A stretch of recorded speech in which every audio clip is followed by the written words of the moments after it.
Okay.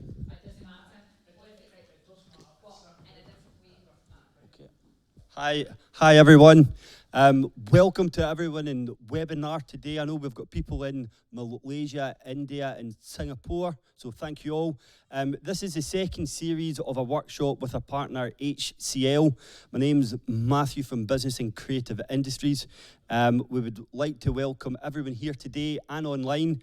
I would like to thank the presenters, Susanna and Alex, who will be presenting today. I see it's an interactive poll today for both people in the room and online. We will be doing a Q&A session at the end of the webinar as well for anyone out there. So I would like to hand you over to Susanna, who will lead the workshop today. Thank you. Thank you very much, Matt.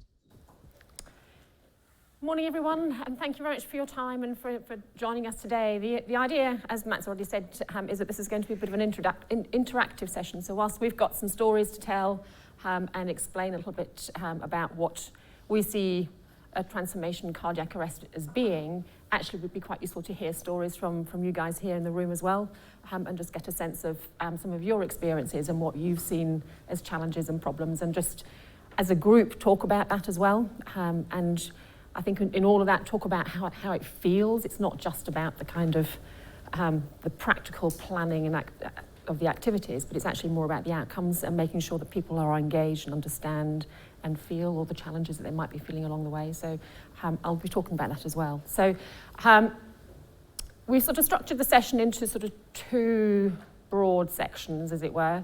The first where we'll start to talk about what cardiac arrest is and what it means. And then Alex will go through a practical example and try and bring it into something that's going to be quite personal. And I think what we're trying to show is that we want to talk about things that are really big and really broad stories, such as maybe memorable stories that probably none of us are really going to be managing, but are good illustrative examples of how things can go wrong. But then also bring it down into medium scale projects and small individual programs, because really this concept of being able to monitor progress is something that could be done at any size and any scale, and we just wanted to just show that sort of broad spectrum. So while I'll talk about one or two kind of really big stories, as I say, none of us would probably ever manage ourselves, I'll give you a bit of time to think about some of your own projects, and then I'll ask you to come up with your own thoughts and ideas as to things that may have gone wrong. So the first one that I was really quite taken when I heard about this particular story. So we all know Sydney Opera House. We all think of Sydney Opera House as being something quite iconic in Australia, and it is their largest tourist attraction. It attracts 8 million visitors a year. But actually, what's really quite striking about it is that the architect who designed and built it had some significant challenges throughout the whole time there. They started the build process in 1959, and it was planned to finish in 1963. But the reality was he was designing something quite complex, quite difficult and unusual. And actually what they found was they had to make some changes and adjustments along the way. So it just got more and more delayed. And in the end, in fact, Sydney Opera House didn't open until 1973.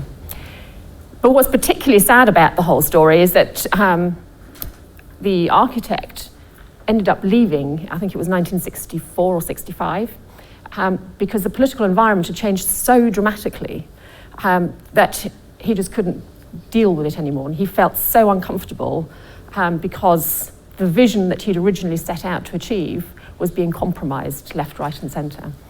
So he left, and worse, he left architecture. He never built anything else ever again. And I suspect most people in the room don't even know the name of the architect either, because it's not someone we think about in that sense. And I know that other architects subsequently have said that it was probably the greatest loss to architecture globally, because he probably would have built other really exciting buildings around the world. So that's one really dramatic story.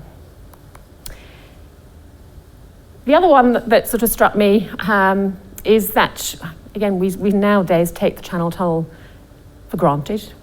It's a mode of transport that is available to those that want to use it. You could have put up HS2. Yes, absolutely. But actually it was financially, probably one of the most challenging programs to ever run.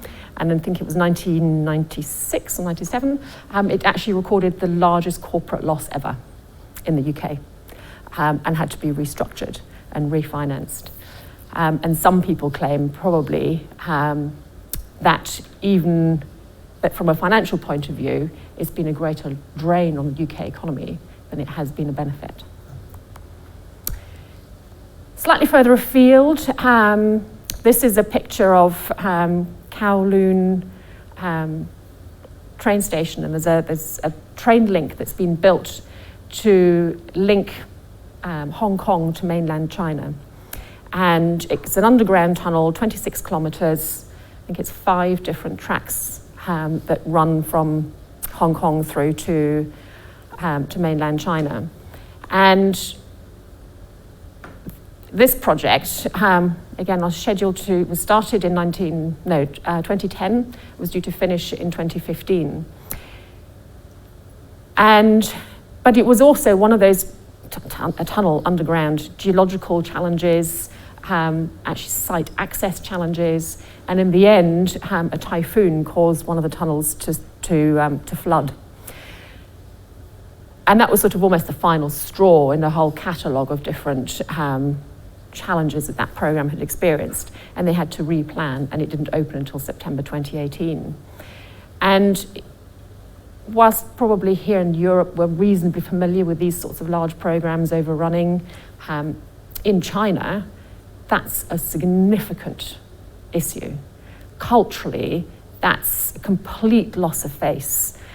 So for the Chinese environment, that was a major disaster, because the whole government and everyone who'd been, all the public bodies that had been involved in it, had been so focused on it being opened on time, because that's how projects are run in China. So this was quite a significant issue, and a number of people lost their jobs as a consequence of having to replan it. So huge personal impact as well as the overall delay. And the final one, I'm not going to talk about particularly, but I suspect you're all reasonably familiar with, is Edinburgh Trams, much more close to home. But that also cost obviously significantly more than originally planned, I think close to double, and took far longer than originally planned. So you've all got your own personal war stories linked to that, I've got no doubt. So those were just some examples of different things that can go wrong, and I don't know whether anyone here in the room has some other ideas they want to bring up and other stories which may be slightly closer to home, where this sort of experience resonates. Scottish Parliament. Yep. What happened at Scottish Parliament? They had the design set, they had the architect come in similar to the Central Opera House, they put the design in, funded it, it ran over, got to do more money, and then the press started to find out about that. So they come back in, changed it, and they made it a quality project. So, and then it was a quality project, they changed it to a financial project, had to be on budget. Yeah. And we've got our own building going on here. What happened after that was they were on to target with a budget, and then 9/11 happened. So they had to then change security issues. Yeah. And that then put more money onto it. So it took them 3 years later than it should have been, and the budget was double what it should have been, double 3/4 what it should have been. Yeah. And everybody moans about how much it cost. Any other stories? I don't know any of the details, but Ferguson Marine down the road, looking at maybe, do you know the details of that? But that's now, take over as a rescue project, got the project. I think one of the parts wasn't fit for purpose for what they designed it for or something. So, yeah. And now it's been taken back over by Scottish Government. So it's all around us all the time. It is, absolutely, yes. Yeah, that was the ones, the ferries, the 2 ferries, which are now 3 times over £120 million or something to spend on it. I'm sure it had something to do with them trying to be more eco-friendly or sustainable on one of the engines or something like that, but I don't know. The specifications was too high for what they actually required, and they were the highest bidder, and the specification wasn't required, and gave them, through the tender process, they gave them to them, because it's a Scottish company, that's literally. And then they went into liquidation, and Scottish Government bought them over. So they're now paying the money they lost from themselves, because they paid them, and that money's going, and they're taking over the losses there, so it's double hit for them. I think also, Sorry. one of the other ones is, you might not be aware of, it's the wind farms. Whiteley's wind farm is the biggest European wind farm. And in the past 12 months, the UK government has paid the wind farm companies £127 million not to take the electricity because the grid can't cope, right? But on the flip side of that, they are giving the companies extensions to build more wind turbines, right? So I don't understand the logic of we can't cope with what we've got at the moment, but here you go, we'll build more wind turbines. So it's just accountability. Yes, that's a really good point around the accountability aspect. And I think that's something that is being looked at in a lot of these major programs nowadays. One of the other stories that sort of came to my mind, maybe slightly smaller, because these are obviously huge, big programs and very much sort of in the construction arena and maybe less involved in sort of transformation, which is probably the space that we're all involved with in one way or another. And I'd been working with a privately owned medium-sized company who were putting in a new finance system, and I was brought in after they had started using the new system. And the challenge that they'd experienced after go live is that people hadn't actually understood the importance of each of the different steps that they needed to take. And as a consequence, they weren't able to pay their suppliers.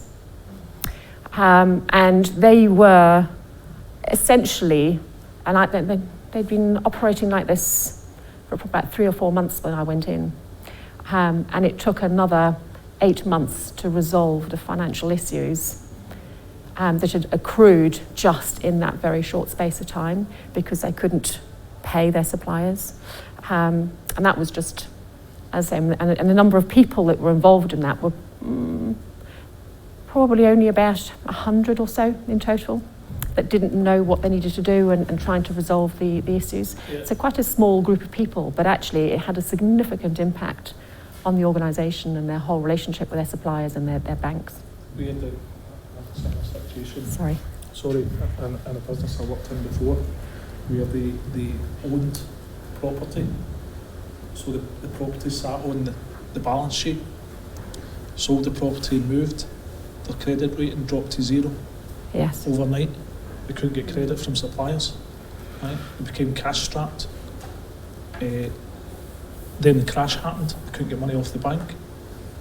Went into liquidation. We've been trading for 100 years because somebody the FD hadn't looked at the financial impact of selling the property on the balance sheet. One thing that Sorry. One thing that we've been having quite a few discussions, I think, just prior to us getting started there, and one thing that we were talking about was also if you work within a larger organisation, I think sometimes there can be a lot of different change happening at the one time. Yes. And you can have different, even members of the management team leading different aspects of change, and they might be very driven and focused on that one thing. But I think sometimes the end user or the person that's going to have the greatest impact on can be forgotten about. Yeah. And quite often lots of aspects of the change actually impacts on that one person. And if there's not that kind of joined up planning, joined up thinking about the impact that has or the effect that it has, then that can actually be quite damaging to an organisation, even if it's staff morale. Yeah. You know, goodwill of staff can go a long way these days, when we're all asked to do more and more, I think, in our daily jobs. So that's something that we had certainly discussed as well, that it's not just about thinking about how to manage change, it's also the extent of change that's happening within an organisation and the greater impact that can have, certainly. Yes, absolutely. And I think you summed up very well there some of the key things that when Alex and I were sort of sitting down thinking, well, so how do we define this? What do we think this is? And our thought process was, well, we need to look at this in two components as we're sort of presenting or talking about these major programs, as well as trying to bring it back into sort of the transformation world. But it's about, in a major program world, that there's kind of three key things that tend to go wrong on them. And it's either that the project takes longer than it's meant to take, it costs more, or the benefits aren't realised. And putting that into sort of a transformation context, that's about having clarity of what the end state looks like. So what's it going to look and feel like as an individual? And I think, Heather, you've absolutely explained that in terms of being very clear about what it's going to look and feel like as an individual when you've gone through the transformation, and making sure that that's all aligned to the overall vision and the outcomes that are meant to be there. But in some situations, for various reasons, we don't get there. And the outcomes aren't realised, so whatever benefits we'd anticipated don't come through. And in a lot of cases, and in the scenario I was depicting there, is people just don't do what they're meant to be doing. And that's not because they don't want to in most cases, they just don't know how to. Or in some cases, maybe even that they have to.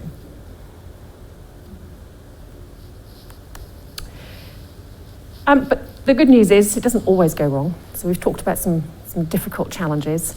The picture there, I don't know if people know of it, that's the Bilbao Guggenheim Museum. And that's an example of a major programme that went well. So it delivered on time, to budget, and has achieved the benefits that they'd forecast. So it's one of the more unusual major programmes in that context. And the architect from that particular construction or project has a very clear set of principles that he works to. The first one is that he will only ever take on a project where the politics and these sort of wider environmental issues can be kept at arm's length from the design. So you need to agree what you're trying to achieve, what are your objectives, and then you have to make sure that you can distance the politics from it, because otherwise you're constantly being interfered with, and it makes it very difficult to get to that end picture. The second is the level of detailed planning he insists on going to before you'll even allow a spade to go anywhere near the ground. And to the point where, for something that's as unusual as this building, today's technology allows him to model this and to really work it through in quite fine detail with the contractors that are going to build it, how they're going to do it, and what that then means in terms of cost and time. So then you can plan far more accurately. And only once you've got that level of clarity do you actually start to get into the detail of planning and then deliver against it. And those are some really key principles that he will not take on a project unless the client allows him to work to those principles. And in the transformation context, that's in some ways quite similar. If we can't articulate so good examples usually have a very good and clear vision of what's trying to be achieved. And we can describe very clearly what it's going to look and feel like for an individual, and take, especially in situations where you've got multiple changes running in parallel, and kind of layer that and give a very clear picture. And one of my experiences was working with quite a large organisation. Again, another finance system that was being put in place, finance, procurement, commercial activities, all of that together. And we were able to model all of the data in a separate database. So we could quite literally say to someone, you've wanted to set out your line manager hierarchy in this context. And the worst in scenarios where the line manager said it, to date, everyone has to send their, I'm the line manager for these 120 people. They all work under me, and that's how I want it set out in the system. And no matter how you explain academically what the consequences are, it wasn't until we literally modelled it and and could actually draw a picture and say, you're the line manager, and you do realise that all 120 people will be submitting expenses through to you, and you will be required to sign off those expenses in the system on a weekly basis. And that sort of being able to paint that picture, make it really clear to the line managers, helped enormously, because they then, if the penny dropped, and it was because they could see that the names of the people that they were working with, they could really get a clear sense of what it was going to look and feel like. And as a consequence, they made the adjustments before the system was switched on. And then after the system was switched on, everything just ran smoothly because people knew what they needed to do and they understood what to expect. And the first month end, from a financial point of view, was a completely smooth transition from the old system to the new system. And everything performed as they were expecting it to. And it felt comfortable for everyone who's involved in it.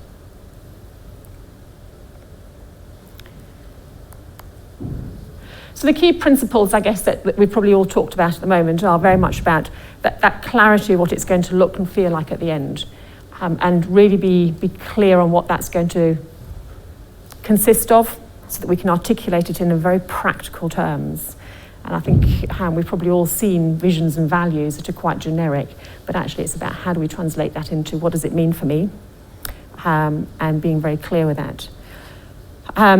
Also in that whole transition phase, know what to expect at what point in time, because at that point you can then also make sure that you know what to expect in terms of feedback from people, and make sure that the engagement with the stakeholders that you're working with reflects what you're expecting it to. And all of that gives you then that baseline from which you can plan, and you've got your vision that you're planning towards, and then you can keep checking against it. And that's really I suppose the background from where Alex and I have been developing, or have developed, the health check that Alex will take you through in much more detail and give you a very practical example of how it's been applied, and talk you through some examples of where we've worked with organisations using this tool.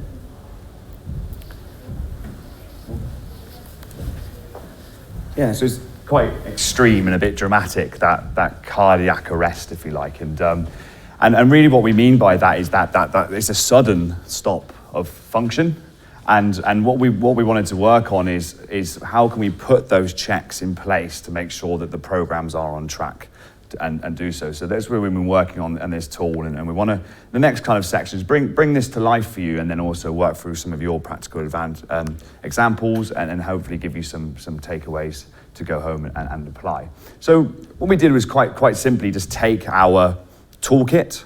It's quite comprehensive, and you will see there, and we mentioned it last time as well, and and for the scale of change and what you're trying to apply, this might be a bit too much, or within a large scale, there's 20 components in there, and it is quite robust. But what it allows us to do is come into an organisation and a transformation project, and really quite quickly kind of look under the carpet and see where we are on that journey. And the idea being is that it can be applied at all stages. There's no one stage that you can apply this health check. It can be at the beginning, it could be at the end as a lesson learned, and natural gates throughout as well. So as you're thinking of your projects or programs, it could be in practical examples for the exercise, it can be anywhere on that journey. And what we do, quite simply, ranges of interviews, workshops, surveys with multiple types of stakeholders, and just try and find out and build the picture around the toolkit. What I want to try and do is focus this and kind of bring it down from that macro level, if you like, and just focus on those 4 key segments, which are foundation, re-engineering, engagement, and adoption. So I want to bring it into a story and try and take it out of the business context to try and make sure that, see if this can actually be applied in all scenarios. That, and anybody that has run the marathon likes to kind of ram it down your throat until it's gone done to death. So that's exactly what I'm going to do here today as well. So The first segment on the toolkit is the foundation. Where do we want to go and how ready are we to get there? And Susanna talked about the importance of the vision and the end goal and starting at the end and how we want to get in the transformation. For me, running the marathon, I just wanted to simply lose weight. That was it. I was 3 stone heavier than I am now, and I thought that's my main goal. If I sign up for this, I will lose weight. So that was my vision, if you like. In the business case, and bringing it back to business, is the strategy and vision clearly articulated and understood by all? Can all stakeholders relate to the vision and explain how they contribute towards it? So it's not only just setting a nice vision at a corporate leadership level, but if we go out and speak to an end user, they know what their what their tasks are, what their day-to-day is, and how am I actually going to feed it into that wider umbrella of the vision. And has the history and context been carefully considered before embarking the journey? So things like the politics and the change of the Sydney Opera House, change history. And as we've also mentioned, what else is going on in the organisation in terms of transformation? Is this a good time? And how do we join up all that thinking? So the one thing I didn't do, and I struggled with the marathon, and that is there by you start off day one and you want to set a plan, and it said to me, it was quite small there, we recommend you start with a shorter distance.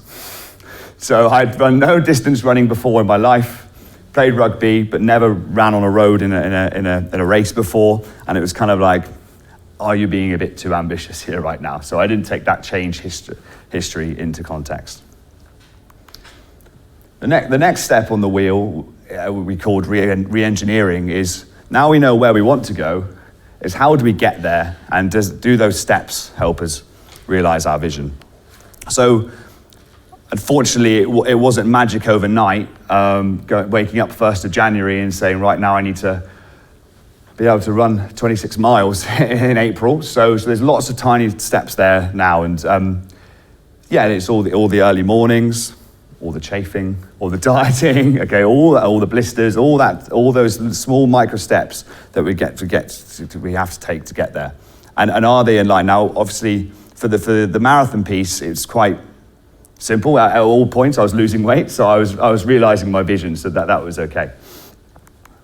In terms of and bringing it back into the business, is the process mapped? Is the change mapped and the new way of working documented?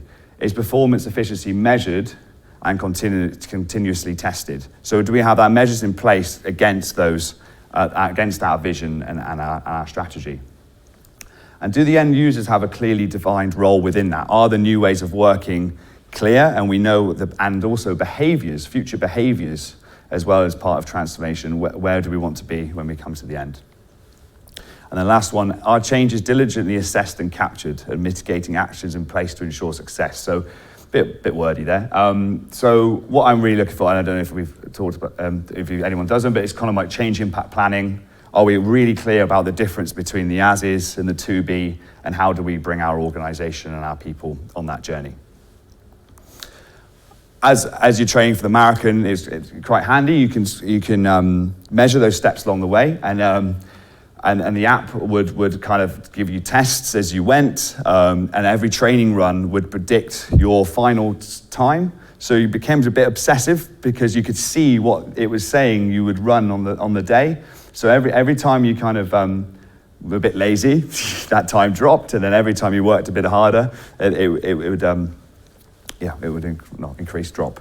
So we had the measures in place to know that the success was being measured. So we know where we want to go, and we know how to get there, but now we need to bring people with us. And how do we engage our people and manage their journey? So as part of the marathon, I ran as a ballad place. So I ran for a charity, for a good cause, and raised money. And for that, you need people to know what you were doing.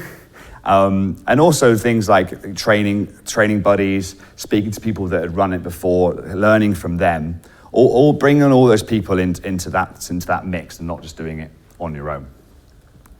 In the business, are all stakeholders correctly engaged and managed for the duration? So we're talking stakeholder mapping, planning, engagement activities. Have we engaged people with meaningful and relevant user journeys? A little bit, if you were in on the last talk, that answers the question, what's in it for me? And how do we bring them along that and answer that question? And then are all users provided with the tools and knowledge required? And not only just training and skills for the future ways of working, but also how to actually embed change themselves if you're using networks, change super users, change network leads, and all good stuff like that. For me, I'm social media adverse, but it meant I had to kind of grow a brand a little bit and go out there and try and raise some money. I wish I smiled in that photo then, and I didn't think I'd be showing it again now, but yeah, it's kind of with me for life now. But yeah, I had to kind of build up and engage people and help me raise that target. And the final piece of the toolkit was adoption, success. How do we measure adoption and how do we continue to improve? Are the methods in place to track and measure benefits linking directly back into vision? So we're bringing it full circle now, and we really need to think about that vision piece and constantly refer back to where do we want to go, and is that all our steps helping us meet that along the journey? Are the adequate checks in place to ensure the program on track? And that's exactly what we're talking about now. So in terms of health checks, stage gates, whatever it might be, are there checks in place to ensure we're on track? And is there a process to capture and review lessons learned? Change is constant, and the people will always be going through change. You will always be running change initiatives. So it's always a good chance to review and capture lessons learned. Running the marathon, it's quite simple. You have a time that you want to beat. There's my time, and it's quite simple. Yeah, not bad. Yeah, not bad for the first time. I wanted 4 hours, to be honest, but I learned so many lessons next time. But I got to have a pizza at the end of it because I realised my vision, and I've earned a fast food. So that was my glory photo, a medal on and pizza the day after.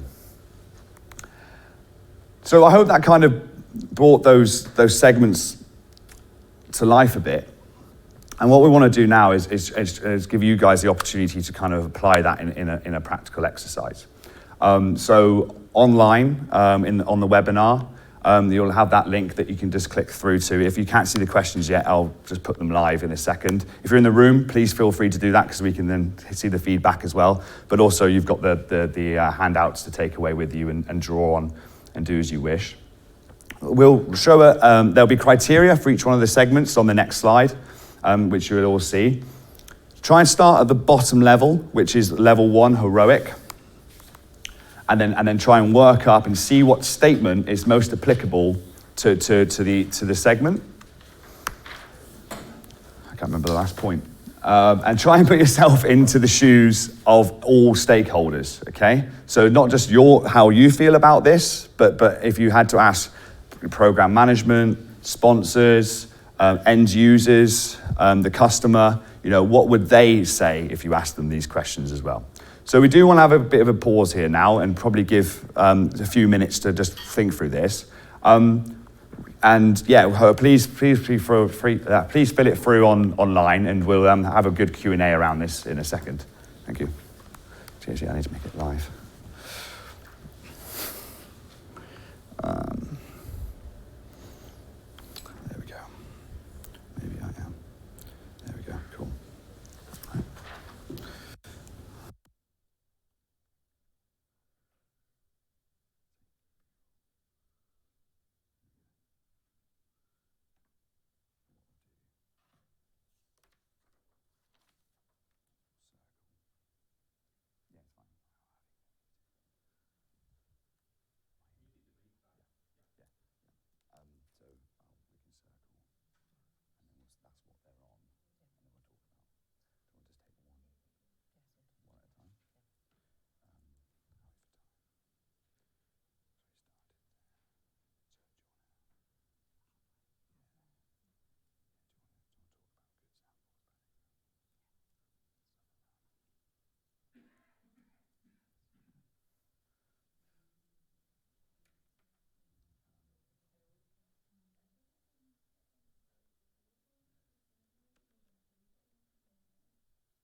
that's fine. That's fine. Yeah. Mute's good. I should. Right. Oh yeah. Yeah. No, that's. I guess the mics are all right, and it's all bed. Yeah. Still.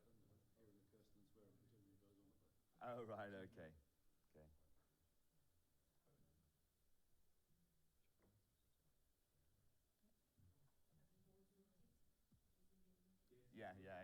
Oh.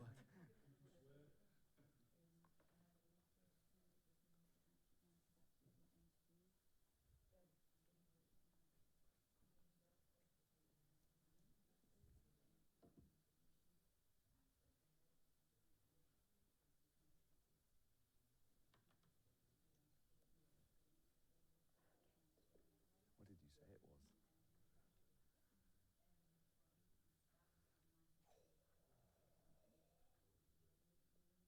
if we presented that. What? I don't disagree. But I think we need more. You need more. You really need to have data if we want to heat map and say someone's won. Yeah. The readiness survey and his feedback. I don't think it's that far off. The problem is they just don't see that.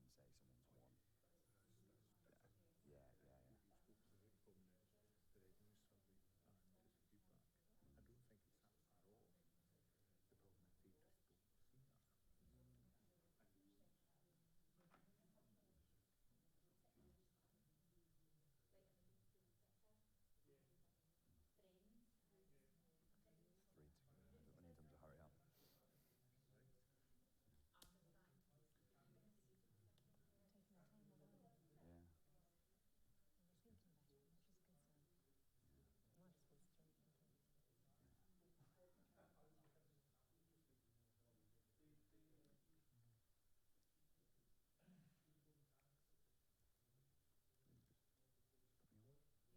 Yeah, just for 1 minute.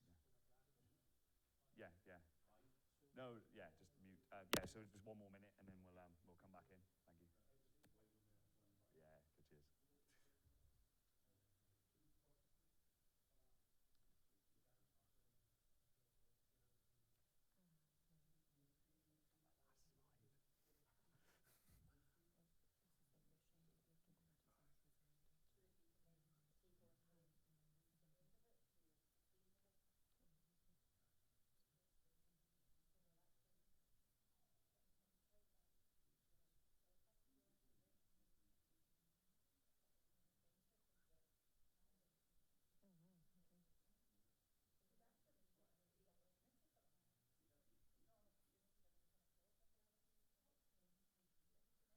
around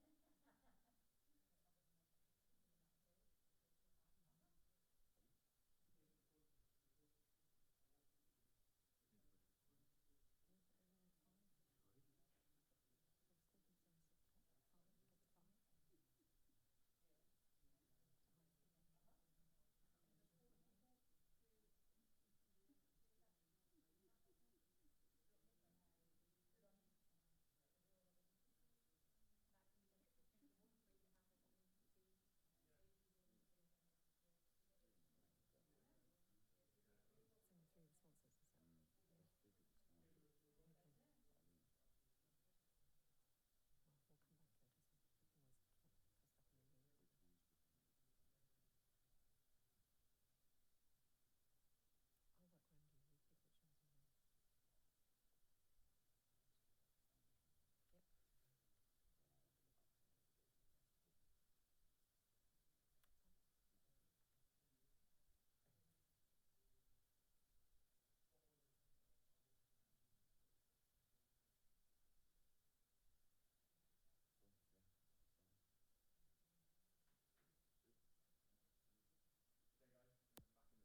Yep. Thanks for that. So we've seen. So although that's not presented live, we've seen the votes that come in, and we'll have a discussion about that. So what we want to do. Oh, where's my clicker? Lost me. So brilliant. Back in the room now. So what we want to do is walk through each one of these segments and get a feel of where everybody landed. On the online poll, people were quite high up the scale. They were around the semi-integrated and optimizing. And just to walk through some of these levels or the far extremes, what we really meant by heroic is sometimes it happens, and we see it in an organization and you know the people that you can go to because they just get stuff done, and then it's kind of they're heroic, they're acting on their own, they're really good. But what happens if that person leaves? Does transformation really happen then? And by the integrated and optimizing to that level, we think no matter what transformation or change we're trying to make, there's a process, there's a culture, there's a toolkit. We know we can just go to it and we can just use that skeleton and that would ensure that our transformation is optimized. So in the room, foundation-wise, how are we thinking? Anyone wanted to make a comment on where they landed in foundation? I have certainly mentioned that. Yeah, it will be, yeah. Yeah. I had mentioned that from my own experience, I feel a lot of the change that I have been part of or I have seen has actually been managed. And actually, if I had discussed previously about change being managed, it would have sounded quite positive. Because if change is managed, then you think that, the planning has gone into it, that everybody is on board. But I think sometimes that's not always necessarily the case. So actually taking the time to look at what managed really means, particularly when you're drilling down to the people it has the greatest effect on. I don't think it has always been managed as well as it could have been. And I think it allows you to put a lot more thought into how to actually get it right, get it integrated and optimised. So I think a lot of my own experience has been managed, change that's been managed, so not everybody has actually necessarily been on board and being clear of even the reason for it. So just hearing you talk then and saying the word managed, it feels forced. Mm-hmm. It's like it's happening. Yes, it's not our way of working. It's just being managed. We'll get it done. It needs to be done. We've been told we need to do this. Yes, I think there is a lot of that, and sometimes even if people are the ones, the sort of pioneers who are leading it, from my own experience, I think quite often what happens is there's a lot maybe goes into really trying to get people on board. Then the change happens, and then we move on to something else, and there's more change. Whereas obviously when the change happens, that's when we really need to obviously put the support and in place. We really need to review how successful it's been. Whereas I've sat in many management meetings where we've thought, well, that hasn't been successful, so we need to change it. So you're in a constant state of change, whereas, well, did we get it right in the first place? Did we put the support in place? Did we review the initial change? Are we changing again for change's sake? Or should we have actually got it right in the first place? So I think it allows you to stop and kind of reflect on that in relation to the impact that it has on your organisation when they feel as if they're in a constant state of change in relation to how you're actually managing it, sometimes as a team, certainly. Yeah, and it came back to your earlier point as well, is and I'm sure it's all connected.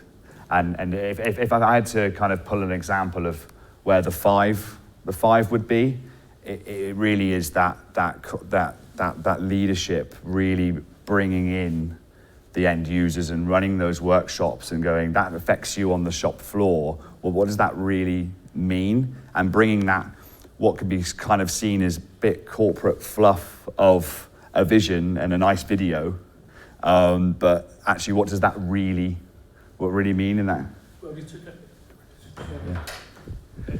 If you took it out of a business concept, right, and look, I always try and take things at, right, sport's my thing, right, and I look at sport, right, and if you look at the football world, right, and where people have not shared the vision, right, if you look at Manchester United, right, 22 years of dominance, one manager, absolute vision, everybody in the club knows what's expected of them, right? They're now 5 managers down the line, and they've not got it right. They are 39 points behind their biggest rival, Liverpool. Now you watch Liverpool, they've got a man at the helm who's come in and delivered a vision, and it doesn't matter what player steps onto the park, they all play the same way, right? Yeah.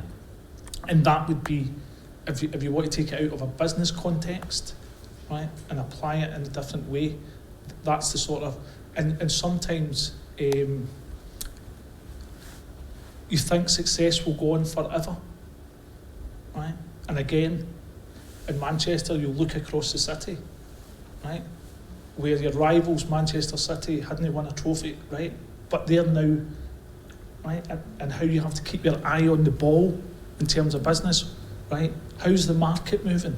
How are your competitors moving? What investment are we making in our people? Yeah, because the first change is usually the big change, right? But it's how do we keep people on the track, right? We don't just sit back and go, oh, well done, right? We've done it, we've delivered it, right? It's about the constant, I think, and that's part of it. Yeah. It's a really good point, and I'll probably embarrass myself now trying to use football football examples in here, but and that. If you look at Eddie Jones, read Eddie Jones' book, right? Yeah. Managing Japan to managing England. It's Yeah. fantastic. But I feel like the vision and these things, and you take the Man United example, you said 5 leaders. It takes time to embed some of these things, and I was ultimately talking about a culture. And when, just as an observer looking at football, and like I said, I could be wrong, the churn rate of that vision and culture, how can anything really be seen through and realised? I think I did a football reference, well done. I'll swap to Susanna on that success. So in terms of re-engineering, have we got any examples in the room of where people felt their project or programme scored that you want to talk about and share?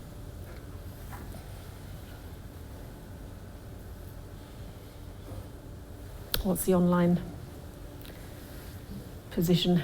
Semi-integrated. So they are, yes.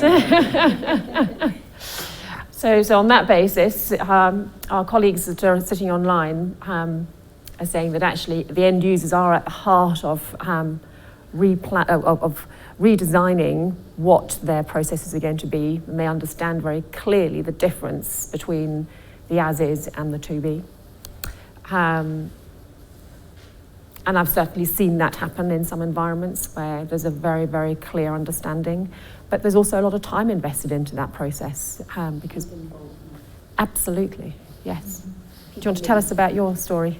Well, there's 2 stories, 2 completely contrasting experiences, and one is many years ago when the project almost failed because there was no understanding of the impact it would have on the people who were delivering, and they had no understanding of how to engage the people. In fact, they didn't engage the people, and they didn't attempt to engage the people it was done to. Yeah. So now I'm talking about 30 years ago, that was a long time ago, and I think people have learned a lot of lessons from then. The sort of more the newer example was the reverse, where right from the word go, people were given the vision, but also wanted their input. So their input was taken from the very beginning, from the start of the project onwards. There were various different project groups that would help identify what all the challenges would be in order to get to that vision. And actually it was much smoother. There were times when it was rocky, but at the end of the day, when the time was ready for the change to kick off, people were ready, anticipating what was painted as a great future, and that's exactly what happened. So 2 completely contrasting experiences. Yes, I think those stories tell the real difference between the sort of the heroic and managed versions versus the semi-integrated and the optimised version. Yeah, absolutely. But I think as well, what I mentioned Like I'd said, I'd experienced a lot of change that had been more along the kind of managed line, and that maybe comes across as a bit more critical. But I think, to be fair, there's a lot of people in positions where they are actually responsible for implementing a lot of change. But I don't actually know many of them who have been in change management courses or training or in their own professional reading have spent any time really thinking about it. So I don't want it to sound critical, because I think sometimes everybody's trying to do the best in their job. They're all there for the same reasons. They're trying to do the best, but they're not always necessarily fair on themselves. Yes. And give themselves the time to actually think something through, because they've got 101 other things to do. So I think sometimes that's something we're all here today stopping and really thinking about how to implement change in the right way and the impact it can have. Yeah. But there's a lot of other people back in my organisation just now implementing change on a daily basis, and they've never necessarily given themselves that time out to stop and think about it. Yeah. And it's how you also go back as an individual and lead by example, but also go back and try and share that experience and get others on board. Absolutely. Because you are one person in a larger organisation potentially.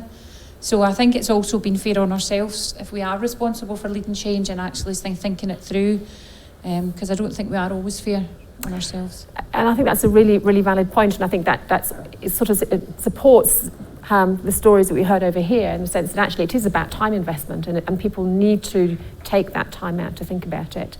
And one of the things that probably increasingly we need to anticipate as a manager, part of our role is always going to be about managing change, and it's probably a skill we need to be investing time and effort into to enable people to have that understanding and that knowledge, and from a role expectation point of view, make sure it's built into role profiles so people understand that they've got that responsibility and have measures against it. Yeah, I think that section is really important, because if you get that wrong and you don't re-engineer the right way of working, or you don't understand what the change impact is going to have on the end users, then your engagement, your adoption is going to be harder to actually work, and actually can be wrong as well. So you're then not getting the most effective way of working. So it is taking the time and getting the right people involved. If you're even doing like a restructure changes the way you work. Do you look at how does that change then? Or do we just restructure people and then try to make it work at the adoption stage?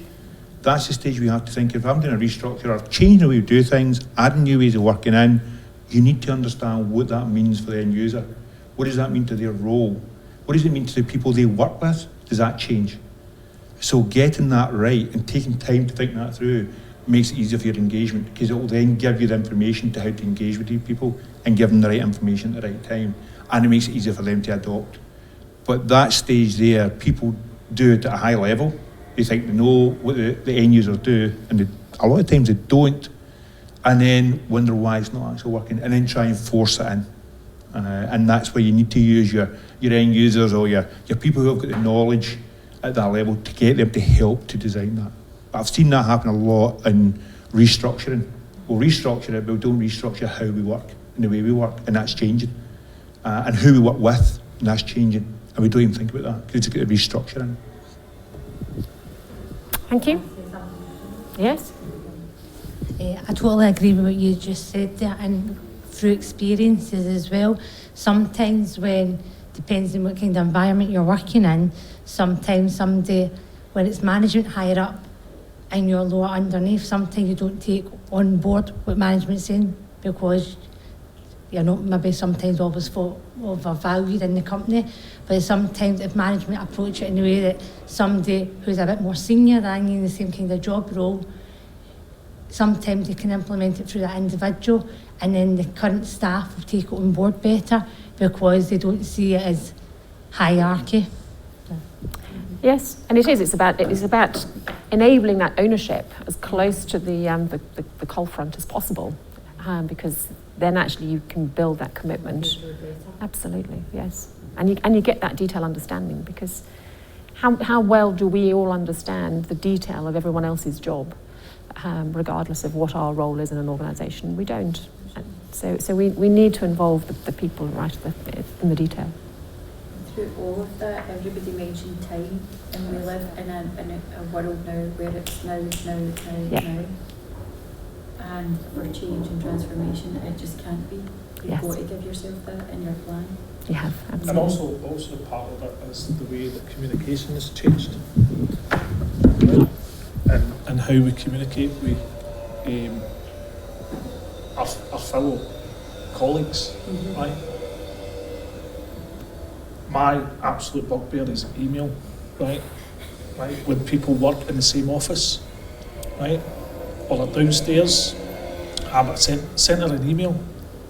You're in the same building, get up off your seat, go down, talk to her, make sure she understands. You understand what she's got to do to implement what you want to happen, right?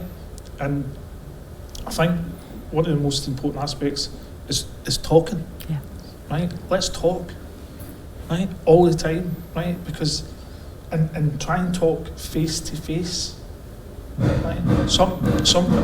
Right? We've all got them in our business, right? The keyboard warrior, right? Right? And you get this thing and you go, he didn't really say that, did he? Right? Because he's hiding behind the keyboard and he wouldn't have said it in the same manner or context if he steps out of that and goes and talks to somebody. So part of it is, right, about the communication and how we communicate with people, and also the follow-up of the communication, right? I think we're skipping a step. Yeah, no, thank you. It's like we planted you. No. It's a really good point. And I was going to say, for me, that the next segment of engagement really means kind of communications and pushing and telling people down the lower end of the scale, and then actually involving people and engaging with them in and having that practice with and involving them in what that transformation is. And it's important for all the segments that happen. And, you know, re-engineering new processes, you need to speak to the end users, bring them on board. What does this mean? And then at the same time, you can then start to create those user journeys and say how we can articulate that, and so we'll answer that question, what is in it for me. So on the phone, it was on my phone, but on the online survey, and they came in a little bit lower here for standardized. And this is an interesting one, because you really need to put yourselves into the shoes of everybody in the organization. And Keith and I just recently did this health check in a client, and it was very much that, the program kind of bias around the communications, and communications being ran really effectively. But if you actually go out and talk to people, it was irrelevant messages, too much. I started ignoring the emails, and that's when there's a real important part of this. You speak to all levels of stakeholders and branch out into the business. Does anyone else have any kind of examples in the communication space, or maybe more towards learning as well in this space? Yeah.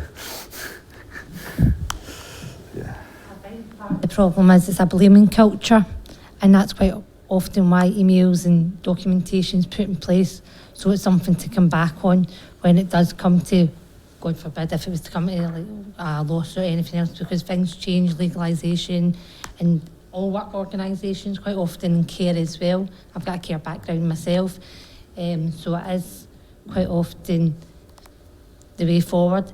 Quite often, I know a lot of social media, there's a lot of stigma around the good use of it, bad use of it, but certainly in my organisation, we certainly use that kind of work-based Facebook, and it just lets you know what's going on in the organisation, so it gives everybody understanding of what's happening in different roles of the organisation for different people, which also helps with the kind of the overall demeanour of what's going on, so you're not kind of feeling like it's like new, like for instance, how would I say,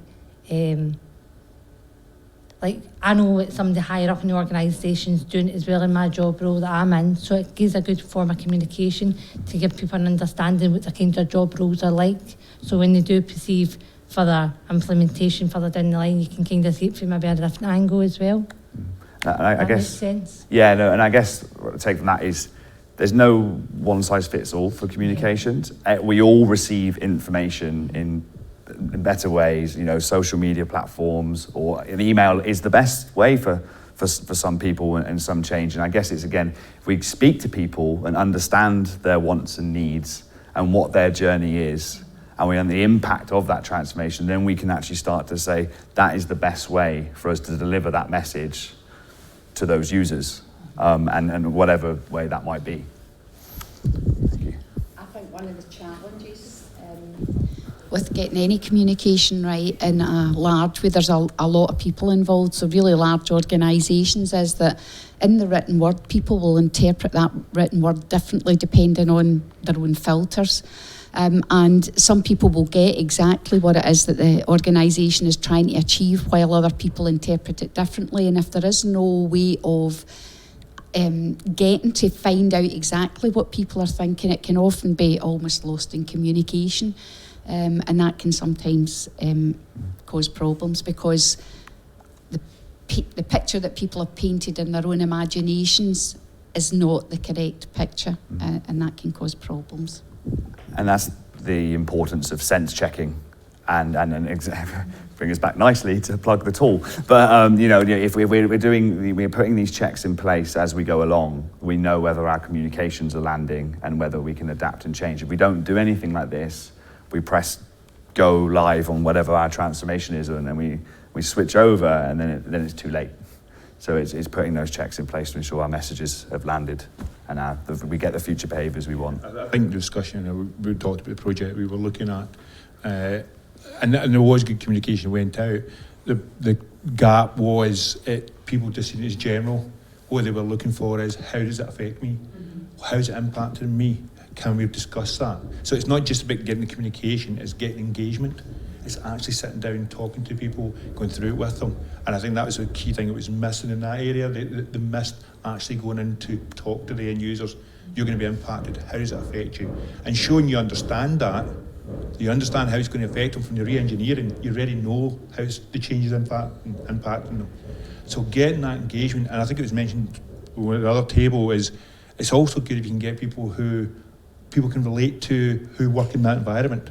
So if you get some kind of change infrastructure, change people internally to actually put that message over, people will listen to it more than listen to a general message come out from the CEO or the principal or whatever it is. If it's somebody they say, yeah, they understand that, they're more likely to take that on board, because they can also relate it to how it works for you. And that's why it's important when you're going to do the change or a transformation, that you think about who are the right people to carry the message, who are both ways, and who are the right people to engage with your audience, your end users, and will they trust them? And then get that right message over. So it's more than just the communication, it's the engagement that works.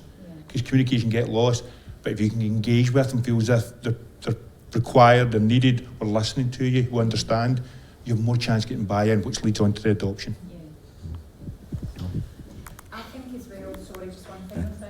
Well, it's trying to not lose sight of the fact that sometimes it's the smallest things that can have the greatest impact. Like working within an educational background, we've actually put in some quite significant changes easier than, for example, removing some printers from the school building that people rely on a day-to-day basis. And it sounds like such a trivial thing, but people then think, well, do you not realise the importance of that to me and the impact that it has on me, and now I need to walk to the other side of the building to get the nearest printer within the school. And so sometimes it's remembering that it's the smallest things that actually can have the greatest impact on that person and what they do on a day-to-day basis, rather than actually the bigger changes as well. I think we can lose sight of the smaller things sometimes.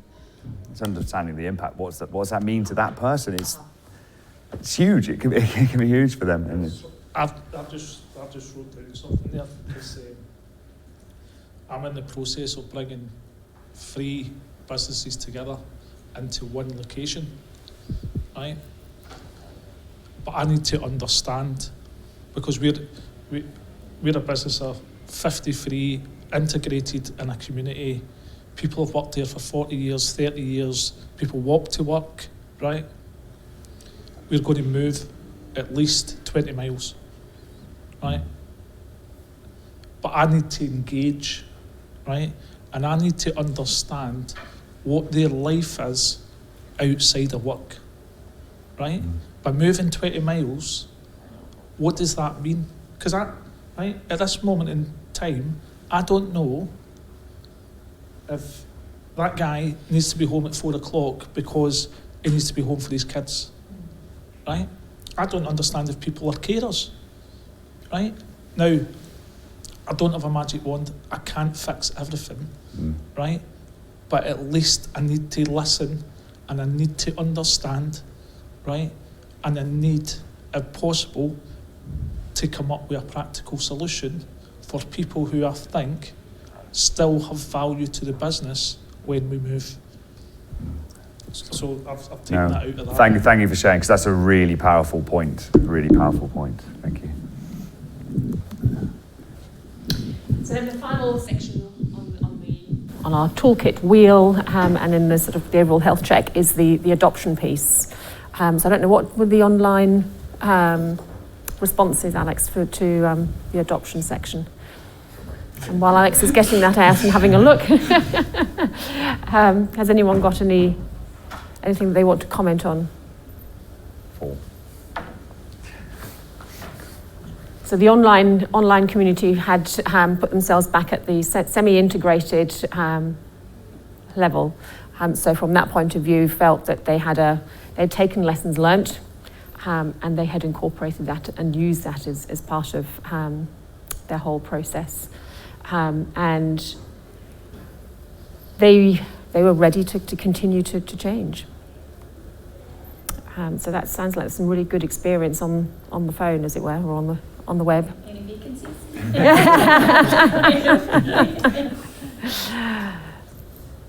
And certainly in some of the projects that I've worked in, I've got stories at both ends of the spectrum. And where it works well, it's kind of what the stories that people have talked about. It's making sure we have that time up front. We understand in detail the change, and we can plan for it and make sure that there's an infrastructure and a framework around to support people when they start to have to do the new thing. And whether that's literally people going and walking the floor and supporting them, having surgery sessions, very clear direction on where to call for help, but also having knowledgeable people embedded into the teams. So you've got a colleague and a known face and someone that you can relate to. You're not afraid of asking a question of, because I think that's often one of the biggest challenges, is that people are nervous of exposing their lack of understanding.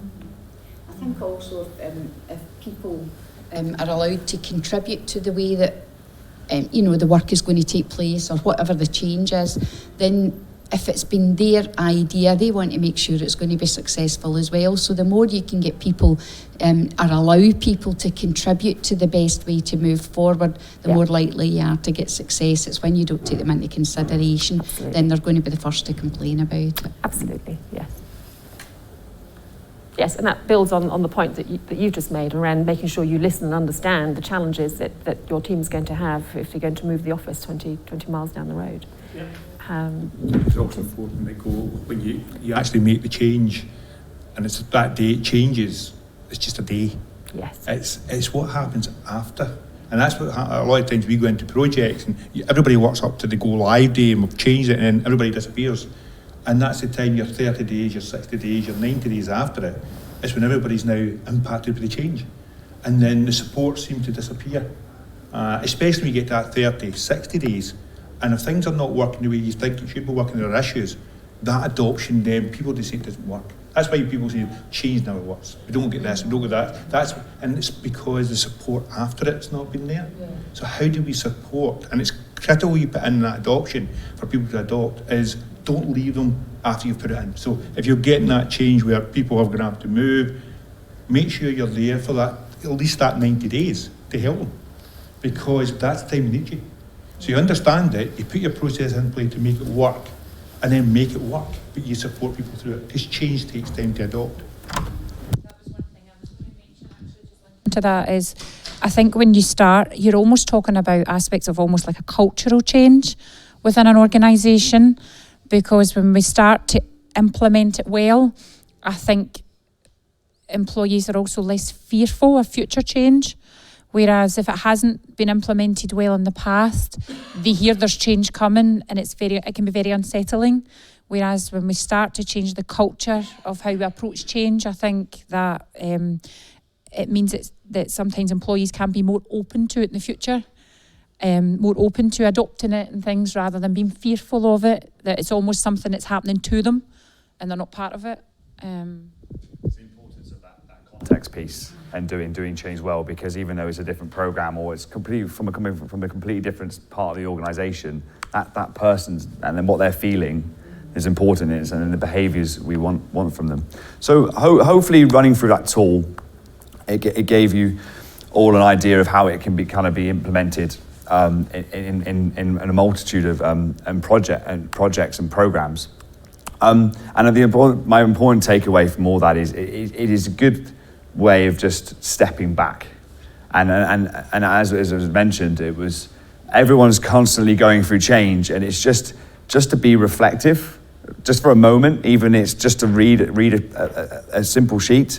It can really start to spark those ideas and help us on our transformation journeys. So, creating a roadmap to health. So obviously it's all very well knowing where we are right now, but it's how we create those practical steps to kind of create to climb that ladder, if you like, on the gradings. And real to check and go away from here is, have we heard from all stakeholders? Run sessions with your people. And that could be as simple as a whiteboard, what's going well, what could we improve, even better if. Just as simple as that, and running through those ideas of, have we engaged you, is the design and the re-engineering there. Just those simple steps will start to bring out some of those ideas and really engage those people to feel like they've been onboarded within that project. And then you need to review and collate that feedback and think, well, what do we prioritize? Because, to be honest with you, we don't need to be at a 5. We don't need to be at a 5 all the time along here. There's going to be the right level. So what are our priorities right now, and where do we want to go use this moving forward? You need to really dig into the detail then and work with those people to think, well, what are our key actions going forward? But most importantly, integrate it, and put the plan into place. And then finally, think about when are the good phases within your projects to implement these. In the IT world, there's some very simple stage gates that we can just match this up to, and we know when we're coming out of design and build and testing, we know to implement. But also, if you're just about to embark on the transformation, it's a great time to test the idea of, well, what is our organizational context? How ready are we to do this transformation? And then you can start to action plan from day 1 or day 0. Yeah. Sorry. Didn't really cut that over well. So really, I think we come to the end. I think we've had a good conversation around what is a cardiac arrest and how can we avoid it. And I think just to sort of bring it back to where did that term come from, and why did we talk about cardiac arrest? Because really, we all know how heart attacks arise. We know we should be avoiding lots of fat, and we should need to exercise and eat healthily and so on. There are some very simple checks, and we go to the doctor and we get a checkup on a regular basis. And that's what we do for our own personal bodies. And the reality is, should we not be doing the same thing for something that's quite major when we're trying to do something different? And we've all been in situations where we hear about people talk about the fact that making change is hard, or outcomes where actually change never really happened. People didn't know what they needed to do, and we didn't need to. And I think, Heather, you made a really good point where you talked about the fact that actually it didn't work, so we need to change again.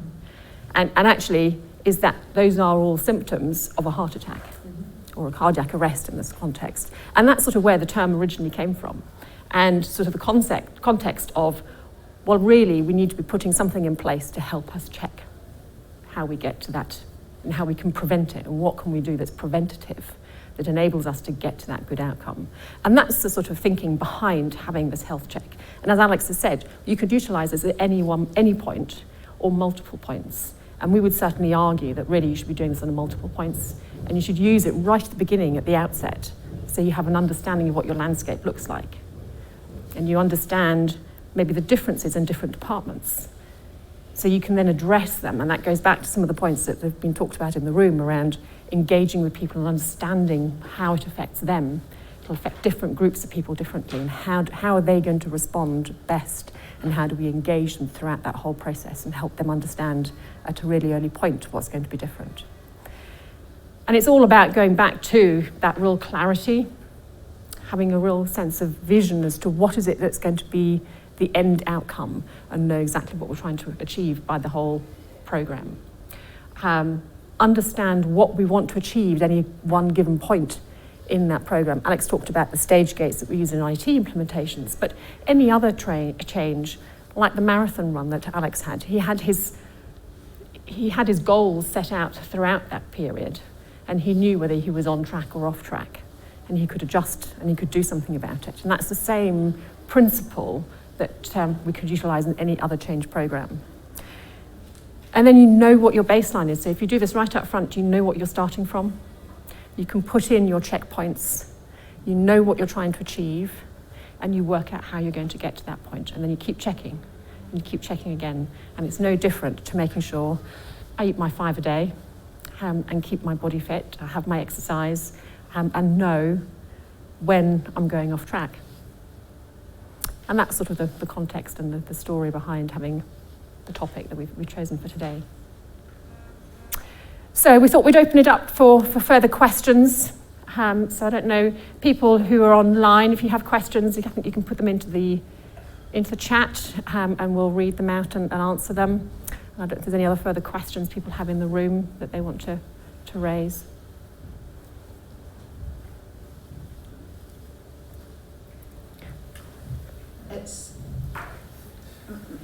From my perspective, a lot of this seems like common sense, except it doesn't seem to be very common. So what is the cause of that? What causes organisations not to take all these things into consideration?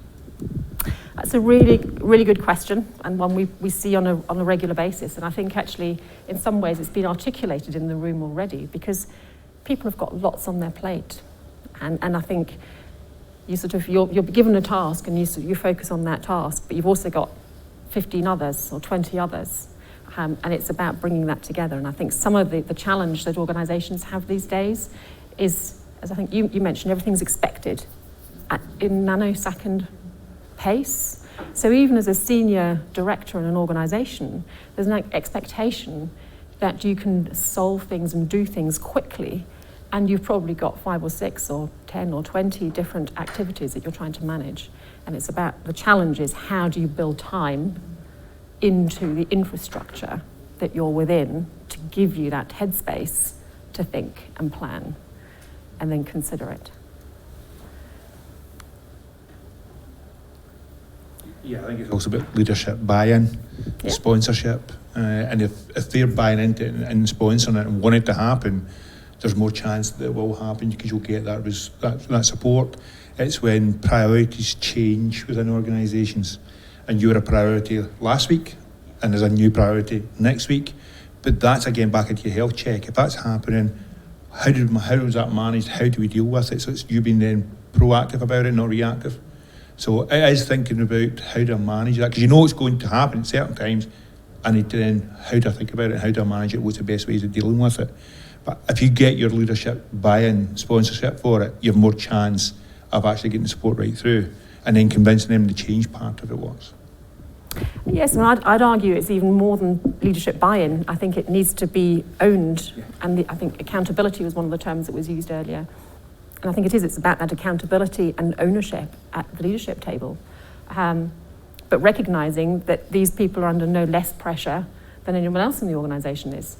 And so it's actually, how do you structure that team to make sure that they've got that complete picture?